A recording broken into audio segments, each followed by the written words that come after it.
the big tunnel goes through the Alps from north to south. It's good. That's what you bring up, Gary. It's very interesting, and I think it's good the way to go.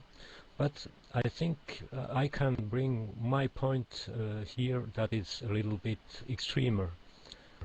What would it be if we developed go to the other side, to the end point? It's you move your body, and why not use your own body? If you can give you new motivations that bring up the pressure that you get every time if you need your body in this way, this can organize differently your interests around your living. You adopt it to, you make the a social life eventually adapted to what can cross your own body in that pleasant, resonating way that I propose. Yeah, that's well, yeah, that's very another holistic. Point where we. But I'm thinking, what if you had an augmented technology, like there was half your body, but half also some technology? You know what I'm saying? Like a like an automated suit, or a power suit, or a power ball, or something. Like you go into your power ball, and you actually have to do some physical work to get the thing rolling, but it also has a little electric motor, so you can actually get 5 miles away from home, you know, at maybe 20 miles an hour. You know, something that's really green in the sense that you're providing most of the power, but technology is helping make it more practical, where you can actually be out in the rain and and all this stuff. So I mean, you get the most of, you know, maximize, be the best of both worlds kind of thing. But yeah, we're not a long way from there. Yes, but these technologies are currently in development. There are a lot of human augmentation systems out there to assist people who are crippled or work in, you know, physical labor. I mean, it's not at all impractical that they could be regenerative. I think the biggest hurdle we're going to face is getting people to adopt things like that. Because let's face it, it's not just America, but the entire Western world is pretty much out of shape. We have a race of fat people. Fat, lazy people who are used to not having to work for anything. Are they really going to want to start having to transport by their own, you know, locomotion? I don't think so. Well, I really don't think anyone's going to want to do that. You know, I think that'll be a big difference. You know what I'm saying? So if you're a kid and you have atomic pogo legs or whatever, not atomic, but you know what I mean? It's like they're gas charged or whatever. You know, and so you're able, because you have these gas charged pogo sticks on your feet, you know, to move 20 miles an hour. Yeah, I think people are going to go for that. They're going to say that's pretty kick-ass. I mean, you know. But we're talking about juveniles here, where type 2 diabetes is a real risk. Children are fat too. Children are out of shape too. You know what I just can't get my head around? What post-Generation Y children are going to look like when they become adults. Considering how many of them are obese right now, when they're still at such, you know, early developmental stages, what are they going to look like when they get old enough to procreate? Well, that's why I'm arguing that maybe we had mechanisms that encourage them to use their bodies instead of do the computery thing and sit in a chair and watch TV and play a computer game. If the game was out on the street, you know, and they had the pogo, you know, maybe that would, you know, change the game a little. But maybe we just need to tax food. You know, what can I say? You know, maybe we just got to make it too expensive to be fat.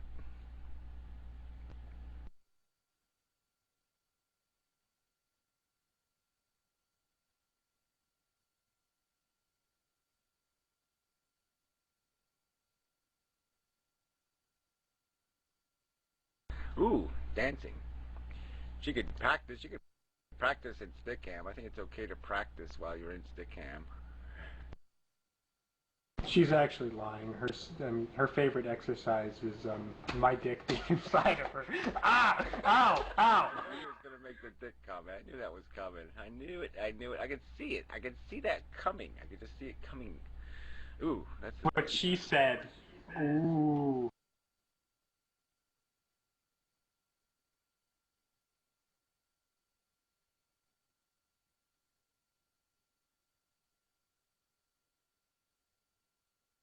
domestic violence. Then a good form of exercise.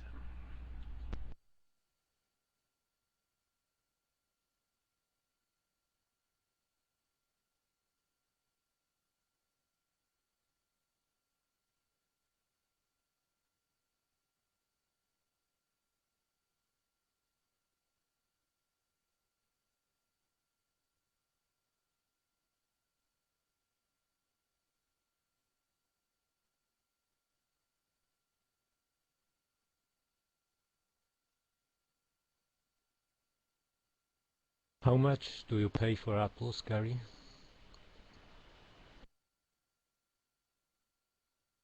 Too much. Yeah, well, these are pretty good. To get 3 pounds for $1.50. So that's not bad. They're on sale, but that's like you only get that one week a year, and then they go back up to like 70 80 cents a pound. I started shopping at Trader Joe's for produce, and the interesting about Trader Joe's is they sell fruit individually. Like each piece of fruit has a price on it. Like a banana is 13 cents, or an apple is 19 cents. And you end up saving a ton of money doing so because you're not paying for, waste. Like, you realize how much of the fruit, is edible, and you're paying per pound for it. It's ridiculous. Yeah, but it's a good way of just measuring how much of something you're getting. So I don't have a problem with that. I mean, I don't have a problem with having the price relative to some sort of per poundy thing, and you know how much waste there is built into that. So I mean, I wish I could buy an apples for 19 cents a piece, though. That'd be a pretty good deal. Well, I do have some resistance to it because it reduces the availability of produce to the poor. They're going to be more likely to eat fast food and buy something off the dollar menu if they can't afford to get something that they can actually digest. I think it's a huge fucking problem that these fast food companies are subsidized and our tax dollars are paying to make that food cheaper, as opposed to, let's say, something like produce and something that people should be. You can blame the corn subsidy on that. So fucking lootly. Yeah, when you also blame the cartels. I mean, the orange growers and the apple growers, they all have cartels, and they all waste a ton of produce because they have to keep the price up. So they throw the crap away or feed it to, subsidize the meat industry by giving them, perfectly good food that they won't sell because they can't get their price for it.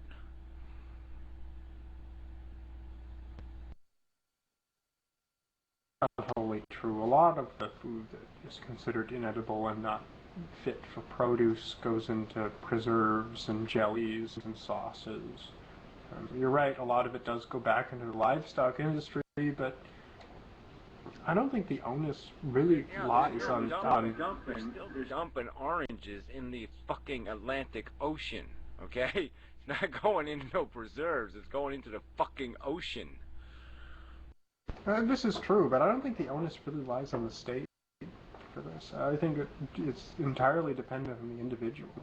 I mean, when it comes down to it, Americans and people in the developed nation now, I mean, it wasn't the case 20 years ago, every nation, are eating way too much meat. They shouldn't be eating as much meat as they are. I agree with you. I think the subsidy should be the other way around. We should be subsidizing people who are eating the raw foods and not subsidizing the, less efficient, high energy consumption foods. So I'm not disagreeing with that. I'm just saying that government does play a role in this in terms of regulations can make a huge difference in what consumers do. But I don't think the failing is in macroeconomic manipulation, and this isn't certainly the fault of Keynesianism. I don't think the state should have to enforce healthy eating. The reason that it is subsidized is because it's a part of trade. We make a ton of money out of selling these goods. A ton of fucking money, and it goes back into the economy because people are fucking buying it. Not just in the United States, but worldwide. Consumers are purchasing this shit, and if they weren't, if they were better educated, if they made better choices about what they want to put in their own fucking body, this definitely wouldn't be the case. Well, I'm just saying that still doesn't get to the waste issue, and that's the part that's bothering me. So I guess I'm not getting your point. I mean, we're growing apples so we can send the best apples we grow to Japan and the rest of Asia, and we won't even let poor people in this country eat the goddamn shit. We'll throw it in the garbage first or feed it to a cow. Because there's no demand for this. There is no demand. There would be demand if they were goddamn cheap, okay? That's my fucking point, alright? If I could buy fucking apples for, 5 cents a piece, then there'd be fucking goddamn demand, because I could afford them. I can't afford a fucking orange. Can't buy oranges. Alright, they're $1 a piece.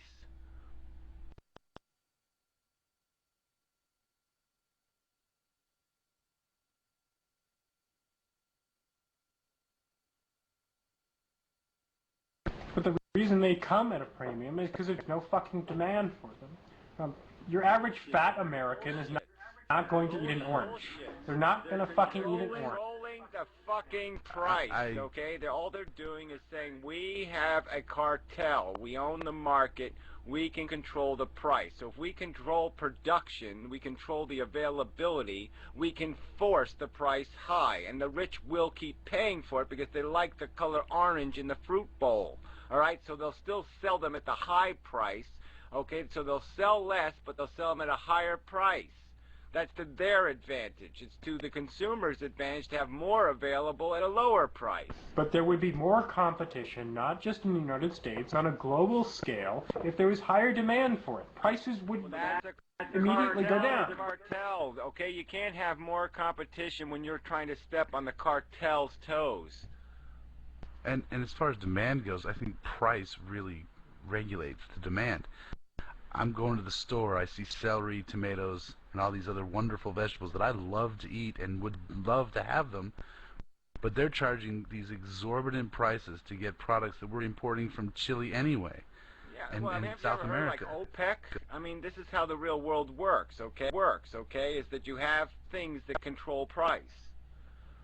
You're absolutely correct. Price does dictate demand and availability, but you're making a circular argument. The reason that you're not eating healthier and these fruits and vegetables are at a premium is because they're too fucking expensive. It's a circular argument. It doesn't make any sense to me. Because if more people were willing to purchase this produce and less likely to purchase meat, there'd be more land available to grow this produce, because a lot of the land that we utilize for rearing livestock is completely tenable for, growing produce. I would disagree. Entirely. I would disagree with that. The amount of land used for livestock rearing is scrub land, mainly out west. They're purchasing the feed to bring to the livestock and putting them out to pasture. They're feeding the livestock basically oil. All right, it's barely, what I'm saying. I mean, they're basically feeding livestock oil. I mean, it's processed oil in a sense. It's waste. They're feeding livestock. I mean, they're feeding livestock the guts and the entrails of other livestock. And I'm speaking directly about not dairy farms, but meat farming. Dairy farming is a completely different area of the country that is tenable. Farming, I agree with you that, but the actual meat producing industry. No, that's very true. in Washington State, Oregon, and California, there's huge subsidies